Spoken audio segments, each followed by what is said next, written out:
in early to mid 1900s. But all that sugarcane is gone today. And the same can be said for most of the other Hawaiian Islands, because the sugar industry is largely collapsed here. The last operating sugar mill on the Big Island closed back in 1996. Reflecting how over time Hawaii's economy has transitioned. It used to be driven largely by agriculture, things like sugar and pineapple. Of course, nowadays the economy out here is driven largely by tourism. Yeah, so thanks for coming, you guys. We do appreciate it.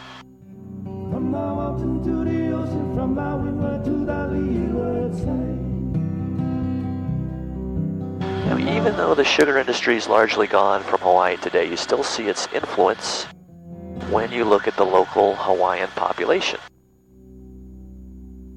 You see, growing sugar out here in the Hawaiian Islands in the mid to late 1800s and early 1900s was very, very hard work, very labor intensive. And the enormous sugar plantations found throughout the islands back then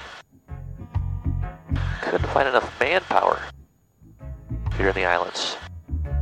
So they had to bring in contract laborers. And they brought people here from really all over the globe. Places like Japan, Portugal, the Philippines, and China, to name just a few of the larger groups. So big, big influx of different immigrants to the Hawaiian Islands back then, primarily coming to work on those sugar plantations. And as time began to go by, a melting pot began to develop.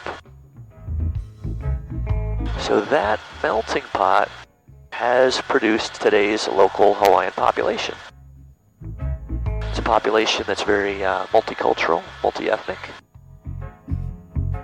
It's a population where many people are of mixed ancestry and where everyone's a minority.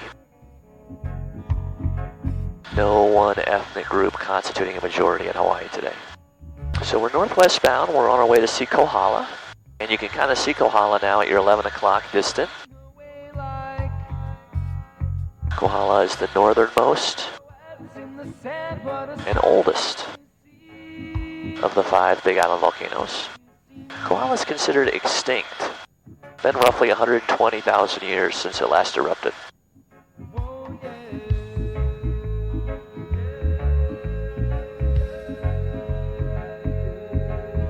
This helps explain why Kohala has the Big Island's deepest valleys and tallest waterfalls. There's simply been more time for erosion to occur up at Kohala. Erosion formed the valleys. Lots of rainfall on the windward side of Kohala, and all that rainfall runoff collecting and flowing through lower lying areas, slowly wearing away at the rock.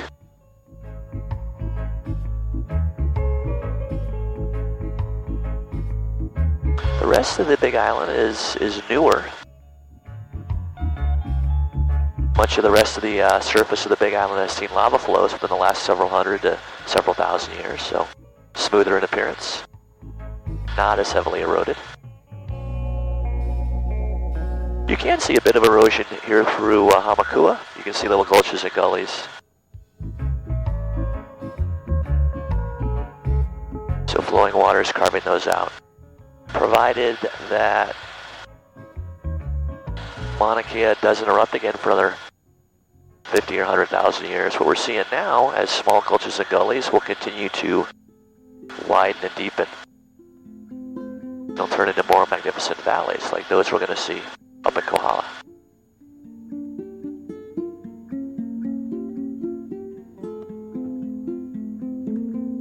And of all the Hawaiian Islands, the Big Island is the youngest and the newest. The Big Island is the one that is still forming, still being created, thanks to the eruption in Kilauea. And all these Hawaiian Islands are incredibly young and new compared to the continents. The Big Island is barely 1 million years old, million with an M.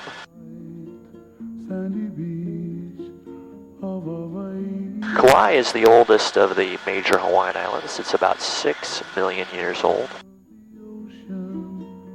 Compare those two to the continents, which they say are more than 4.5 billion years old, billion with a B. And you get a sense for just how young and new the islands are.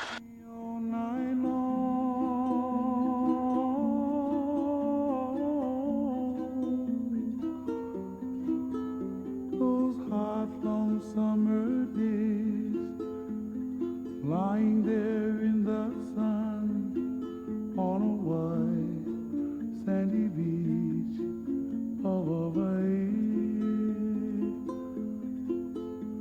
The sound of the ocean soothes my restless soul.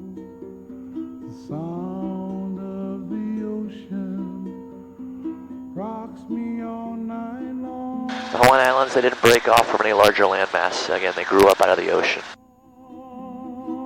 through the growth of volcanoes. The Hawaiian Island chain is the most isolated and remote island chain on the planet Earth. Over 2,400 miles from any major landmass. As you discovered firsthand, there are no short flights to the Hawaiian Islands. Even from California, it's about, what, 5 hours, something like that. Yeah, way out here, almost in the middle of the Pacific.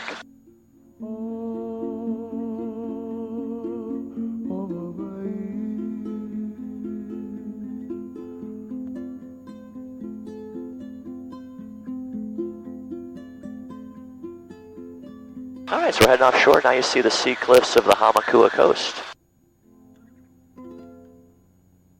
No real beaches through this part of the island. Just rugged and beautiful sea cliffs. And through Hamakua, the sea cliffs range in height anywhere from about 150 to 300 feet. Up ahead, in the distance, you see the Kohala sea cliffs. They jump up in height, up to about 1,200 feet. We're talking roughly Empire State Building-sized sea cliffs up there. It'll be among those very tall sea cliffs that we'll find in the valleys.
The majority of the Kohala valleys really don't get seen by many people because they're very, very inaccessible.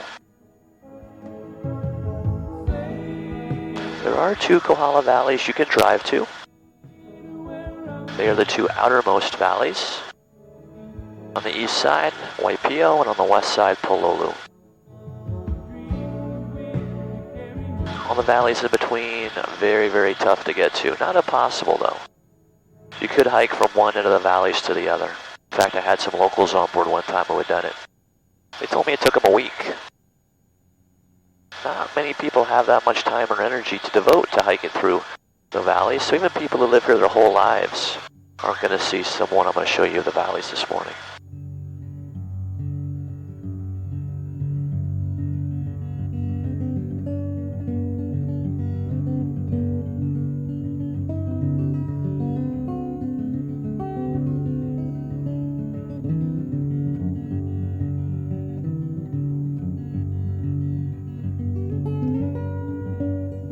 Now on the west side, the road ends at Pololu Valley, at an overlook.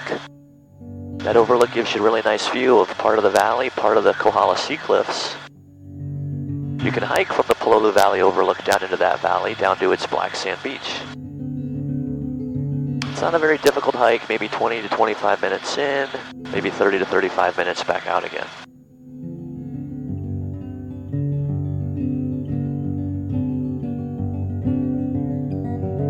Now on the east side, the side that we're approaching, the road takes you to Waipio Valley. And from the Waipio overlook, you can actually continue on and you can drive down into that valley.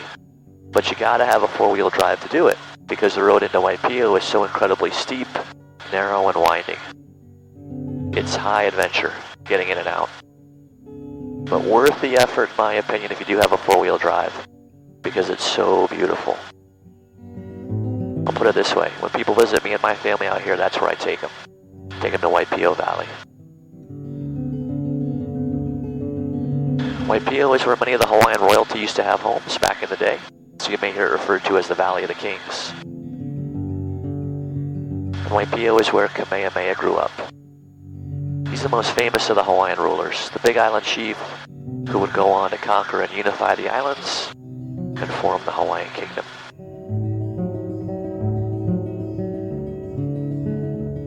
Waipio Valley is still lived in today. It's the only occupied valley. So because of that, because of its cultural significance, we never fly in or out of Waipio. The first valley we'll just look at from offshore with turns. Once we get beyond it, everything else we look at will be unoccupied, and we'll fly in and explore the most beautiful of those unoccupied valleys.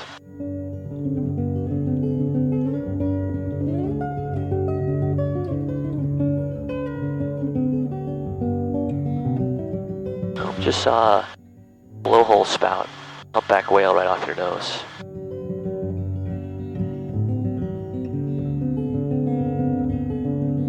See it?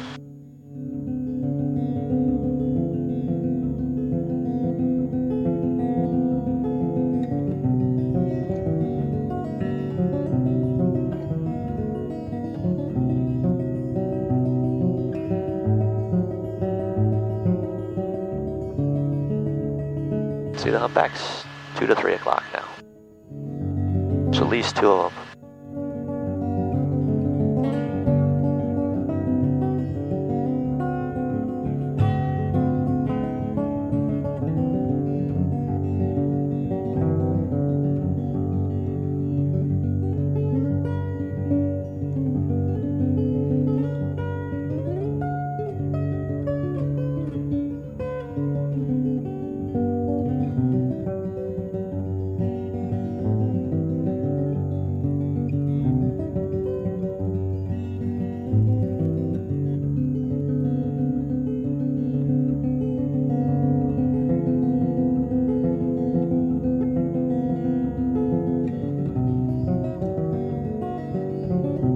They're gone now.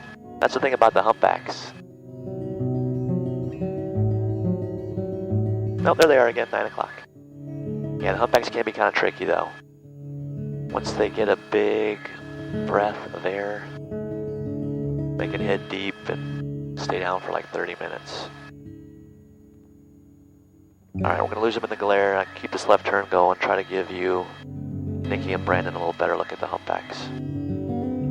There they are. There's a back. See the tail out of the water now? So that one's probably going deep.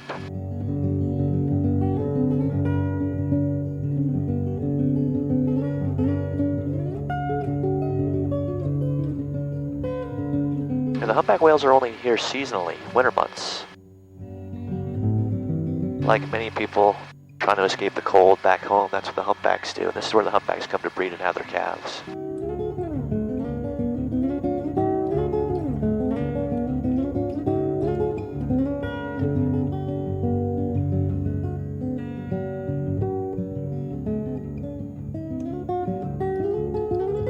Yeah, I think these 2 must be gone now. That's alright, maybe we'll see some more. I think most of you at least got a look at them. They're out there, the humpbacks. So you can see them offshore of the resort areas all the time. On the drive home, I'm constantly seeing the blowhole spouts.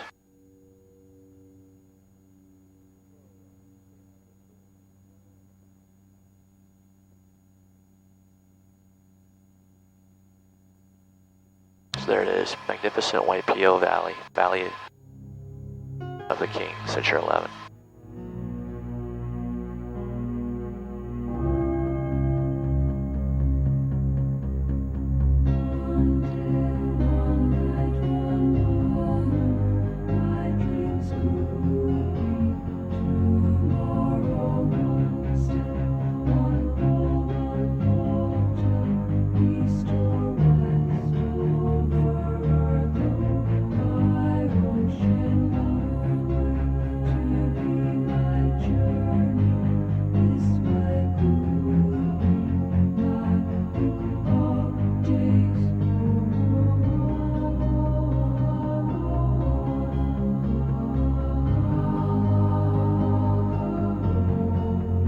Do our turns offshore of Waipio Valley at your 9 o'clock. Set back inside the left valley wall, you see Hi'ilave Falls. It's about 1,400 feet tall. Not the tallest waterfall we'll see up here either.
Some waterfalls along the sea cliffs. There's no big body of water sitting up above feeding the waterfalls. It's all rainfall runoff.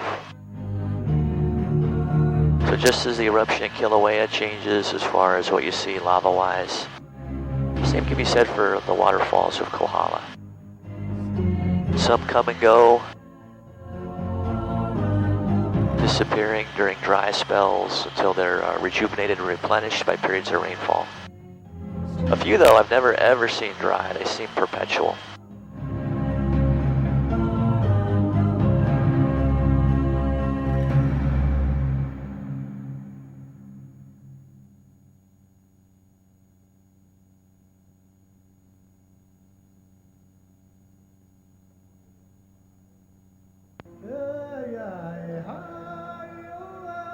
Next in line is Waimanu Valley. We're going to be flying into Waimanu, but first we'll continue past it. Get beyond Waimanu, we'll see even a few more of the waterfalls on the sea cliffs. So we'll go down and come back, check them out, and then head into Waimanu Valley.